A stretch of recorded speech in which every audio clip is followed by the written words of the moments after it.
Hola, en el video anterior hablamos del axioma de la unión y vimos cómo definir la unión de conjuntos a partir de solo definir la unión de un conjunto y cómo eso generalizaba la definición usual de unión. Les dejé como ejercicio pensar en cómo se podría hacer esto para la intersección si necesitábamos un nuevo axioma para asegurar que existiera la intersección de conjuntos. Y pues ahora vamos a ver qué pasa, ¿no? Lo primero es que no necesitamos un nuevo axioma y ahorita vamos a ver por qué. Entonces vamos a definir la intersección de la siguiente forma. Si F es una familia de conjuntos, y de nuevo trabajamos con una familia de conjuntos porque vamos a hacer el mismo truco que hicimos con la unión de definir la intersección de un conjunto, y eso nos va a servir en vez de definir la intersección de 2 y de 3 y de una infinidad. Entonces, si F es una familia de conjuntos no vacía,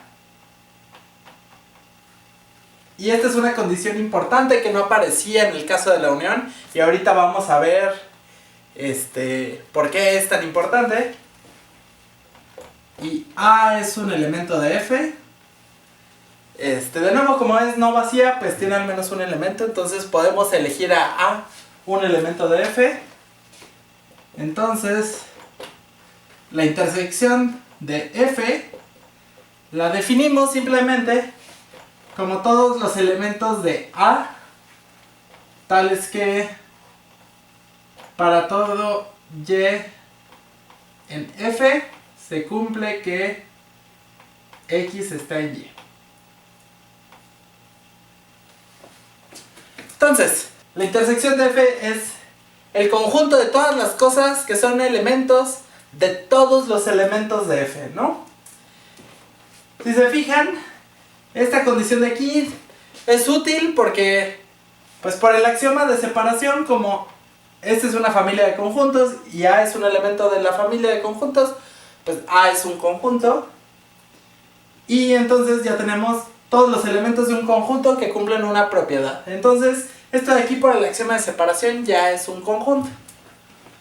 Pero aparte esto de aquí no nos agrega nada nuevo, ¿no? Aquí ya estamos diciendo que X es un elemento de todos los elementos de F. Y como A es un elemento de F, pues en particular X es un elemento de A. Eso ya está dicho aquí. Escribirlo nada más acá es para hacer evidente que por el axioma de separación esto ya es un conjunto. Aunque podríamos quitarlo y nos da exactamente lo mismo, ¿no? El otro detalle importante es que aquí estamos haciendo más o menos el mismo truco que con la unión, ¿no? Por ejemplo, vamos a hacer el ejemplo con dos conjuntos como lo hicimos con la unión. Aquí la intersección del par A, B. Si A y B son conjuntos,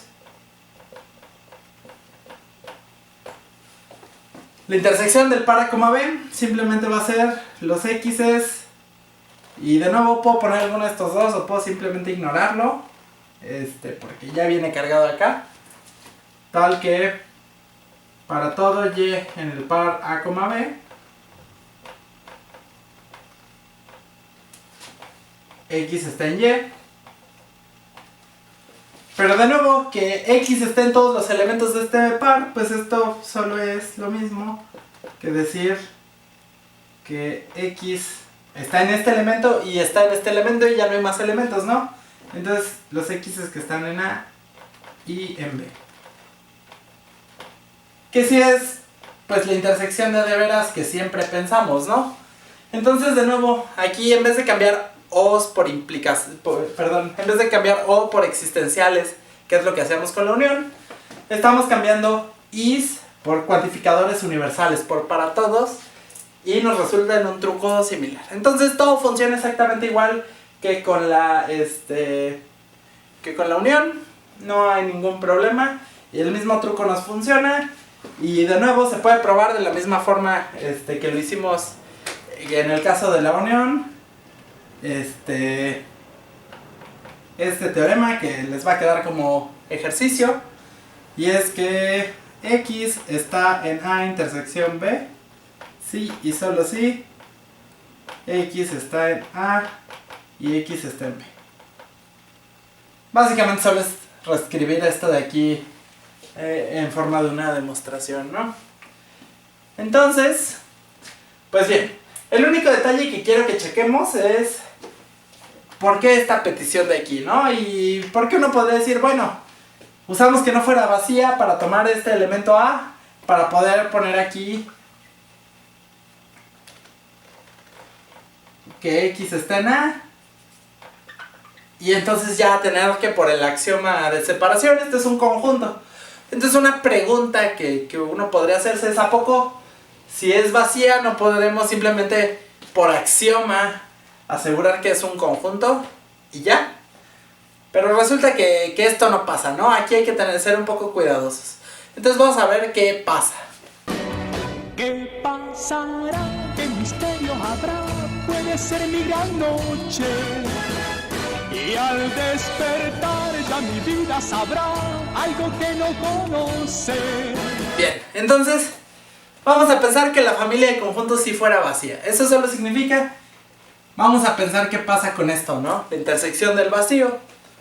Pues estos nos gustaría que fueran todas las cosas tales que para todo elemento del vacío X es un elemento de Y, ¿no? Esta sería como la definición de la intersección del vacío conforme a todo lo que hemos estado haciendo. Pero fíjense que esto de aquí lo podemos expandir un poquito más. Y esto en realidad son todos los X tales que para todo Y, si Y está en el vacío, entonces, esta es una Y, X está en Y. Entonces, esta ya habíamos platicado alguna vez que cuando escribimos algo así, todos los elementos de algo, en realidad lo que queremos escribir bien, si fuéramos súper explícitos, sería todos los conjuntos, si están aquí, entonces pasa esto de acá, ¿no? Era lo de decir que todas las manzanas son deliciosas, entonces eran todas las frutas, si son manzanas, entonces son deliciosas, y demás, ¿no? Entonces, esta es como la versión expandida de lo que dice arriba, pero es exactamente lo mismo. Y aquí pasa algo muy chistoso, porque fíjense que esto de aquí siempre es falso, ¿no? El vacío no tiene elementos, entonces al asegurar que alguien es un elemento del vacío, esto siempre es falso. Pero esto de aquí es una implicación. Si el antecedente es falso, eso significa que toda la implicación es verdadera.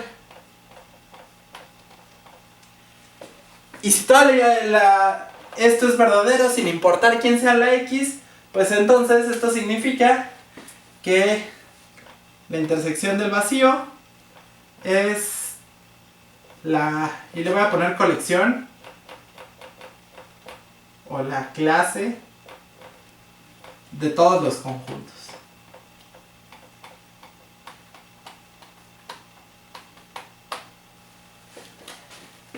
Ya probamos que no existe el conjunto de todos los conjuntos, ¿no? Algo que sea la colección o la clase de todos los conjuntos no puede ser un conjunto en sí misma. Pero aún así podemos imaginarnos que los metimos a todos como en una bolsa. Y resulta que la intersección del vacío o la intersección vacía tendría que ser exactamente eso, ¿no? Porque pues si yo me tomo sea X un conjunto, pues entonces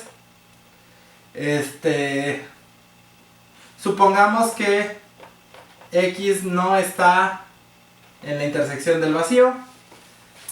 Si X no está en la intersección del vacío, significa que no cumple esto de aquí, es decir, que hay un Y en el vacío tal que X no está en Y.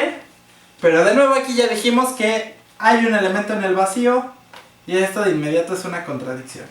Entonces, de suponer que X no es un elemento de la intersección del vacío, llegamos a una contradicción. Pero X era cualquier conjunto, ¿no? No le pedimos absolutamente nada. Entonces, como X era cualquier conjunto y probamos que tiene que estar en la intersección del vacío, entonces todos los conjuntos son elementos de la intersección del vacío. Y entonces, si le llamáramos a esta cosa un conjunto, tendríamos una contradicción, ¿no? Porque ya probamos que el conjunto de todos, bueno, que no existe el conjunto de todos los conjuntos, ¿no? Entonces por eso no tiene sentido de hablar de la intersección de un conjunto vacío, y por eso pedimos que sea F una familia de conjuntos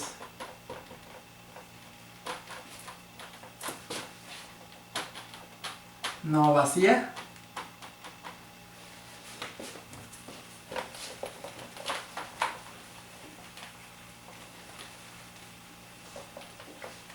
Y ahí sí definimos la intersección de F, ¿no? Una vez que ya tenemos que es no vacía, ya podemos hacer lo que hicimos antes y todo funciona muy bien, no hay contradicciones, todo funciona perfecto, ¿no? Entonces, ese es el único detalle que hay que tener en cuenta. Para la unión no había ningún problema, no lo hicimos, pero es fácil ver que la unión del vacío simplemente es el vacío.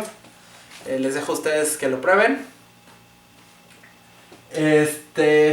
Y ahí no hay ningún problema, ¿no? No pasa nada con permitir que la unión vacía haga algo. Pero la intersección vacía sí causa problemas, entonces pues simplemente pedimos que la familia de conjuntos sea no vacía y para eso definimos la intersección y ya estamos del otro lado. Entonces, esto es lo que quería platicar un poco sobre la intersección de conjuntos. Bueno, para terminar, ya que estamos hablando de operaciones de conjuntos, voy a definir un par de operaciones más, sean A y B conjuntos. Y estas son definiciones que yo creo que ustedes ya conocen, simplemente para que las recuerden. Y pues les dejaré tal vez por ahí un par de ejercicios para que ejerciten los conceptos, pero simplemente es la diferencia relativa A menos B. Simplemente es el conjunto de los x's en A, tales que x no está en B. De nuevo, por el axioma de separación, pues esto sí es un conjunto. Son todos los elementos de A que cumplen la propiedad de no estar en B. No hay ningún problema. Es importante ver que no se requiere, no le estamos pidiendo nada a A y a B. No es necesario que B sea un subconjunto de A. No es necesario que su intersección sea no vacía, nada. A y B son cualesquiera dos conjuntos y esto tiene sentido hacerlo, ¿no?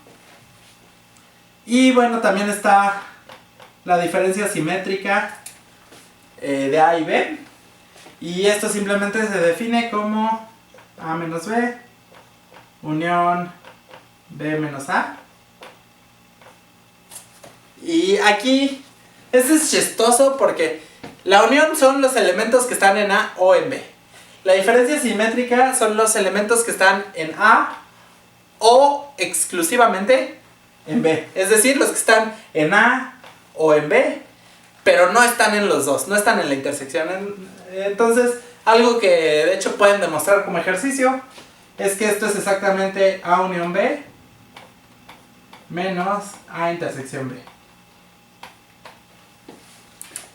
Entonces, esto tarea. Estas dos operaciones se usan bastante en teoría de conjuntos. Es bueno recordarlas, pero yo espero que ya las hayan visto antes y hayan estudiado sus propiedades antes. Aquí no cambia nada, aquí no hay detalles escabrosos. Con lo que sí hay un detalle escabroso es con el complemento de un conjunto. Tal vez hayan visto esto de aquí escrito alguna vez, que simplemente significa todos los x's tales que x no está en A. Y uno dice, bueno, pues esto, aquí nos faltaría escribir algo para que por el axioma de separación esto fuera un conjunto, ¿no? Pero de nuevo, no nos conviene que sea un conjunto, vamos a ver por qué.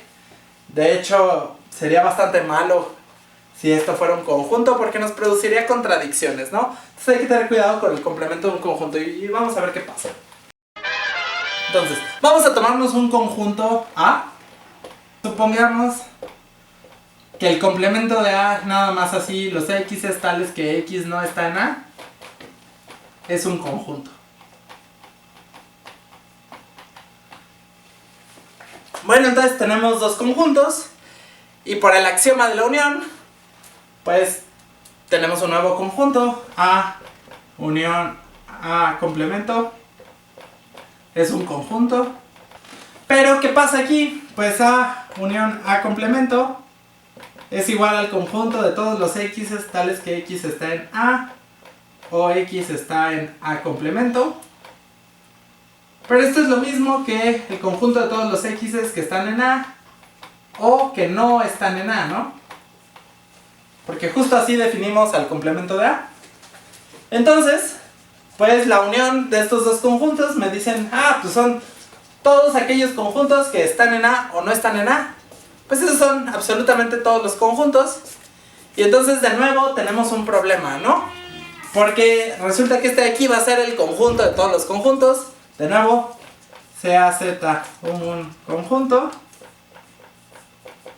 pues Z está en A o Z no está en A. Eso siempre pasa.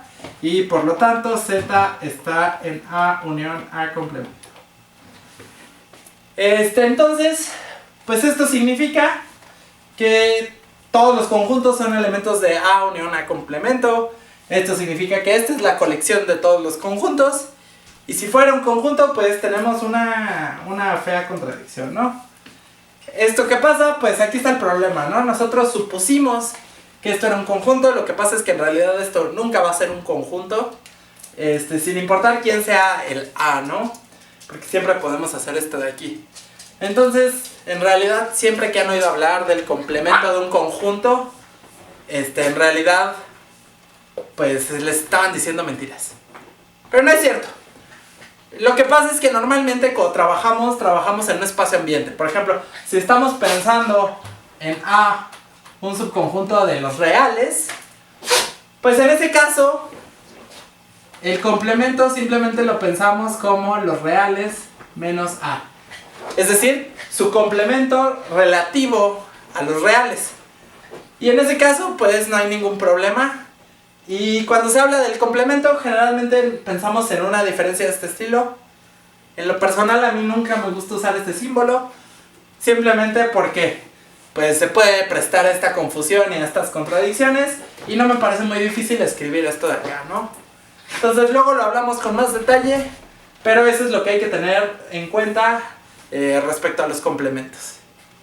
Y ahora sí, la última operación conjuntista de la que quiero que hablemos es la potencia. Entonces vamos a eso. Bien, la potencia de un conjunto simplemente es el conjunto de todos los subconjuntos de ese conjunto, ¿no? Esta es una de las operaciones básicas de conjuntos. Pero de nuevo, de ver la expresión aquí, resulta que no podemos probar que existe a partir de los axiomas para la teoría de conjuntos que ya tenemos, ¿no? De nuevo aquí, pues nos hace falta poner que X es un elemento de algo. Y con los axiomas que tenemos no podemos encontrar ese algo, ¿no? Entonces necesitamos introducir el axioma de potencia. Que de nuevo, lo único que hace es asegurarnos que es un conjunto.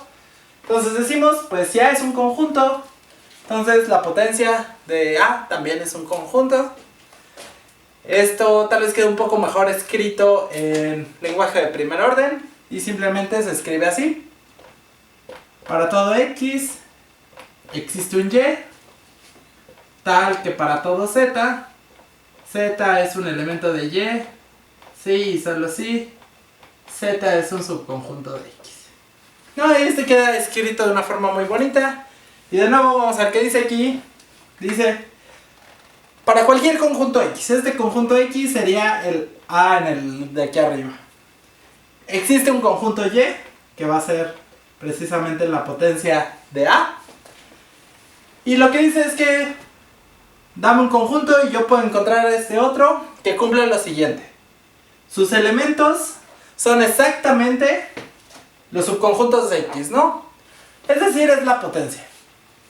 Y entonces, pues este es el otro axioma de la teoría de conjuntos, que es bueno que conozcan.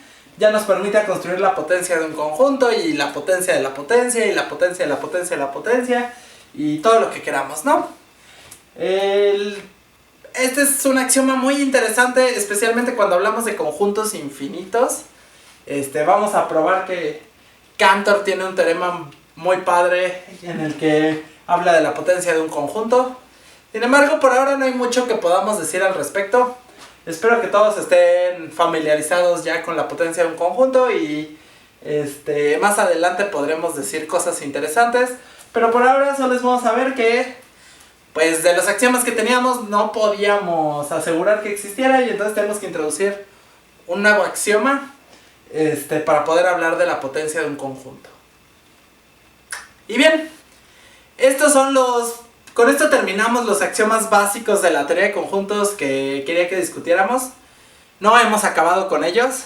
Nos habla, si se ponen a analizar los axiomas que hemos estudiado, no hay forma de construir conjuntos infinitos.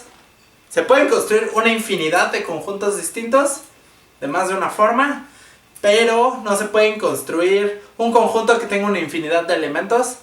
Entonces luego más adelante veremos qué se puede hacer al respecto. También no hemos hablado del axioma de elección y ese se los debo todavía. Sin embargo, por ahora quiero que nos quedemos con esto, ya que tenemos todas las herramientas básicas para construir conjuntos. Y entonces, pues ya que sabemos construir conjuntos de muchas formas distintas, sabemos crear pares, sacar potencias, unir cosas y todo lo demás, pues ahora quiero que empecemos a ver cómo es que la teoría de conjuntos sirve para construir todas las matemáticas. Y específicamente, cómo hacemos para darle estructura a los conjuntos. Estructura de orden, cómo es que una función se puede ver como un conjunto cuando pues luego definen función como algo que tiene un dominio y un contradominio y una regla de correspondencia que asocia elementos del dominio con elementos del contradominio. Y yo les prometí que eso se puede ver como un conjunto simplemente, ¿no? Entonces la pregunta es ¿cómo se hace eso? Entonces a partir del siguiente video y lo que vamos a estar haciendo ahora va a ser empezar a darle estructura a los conjuntos, que ya no solo sean conjuntos, sino cómo podemos hablar de orden, cómo podemos hablar de relaciones, de funciones, todo desde la perspectiva conjuntista. Entonces esperen el siguiente video donde empezaremos a hablar de pares ordenados.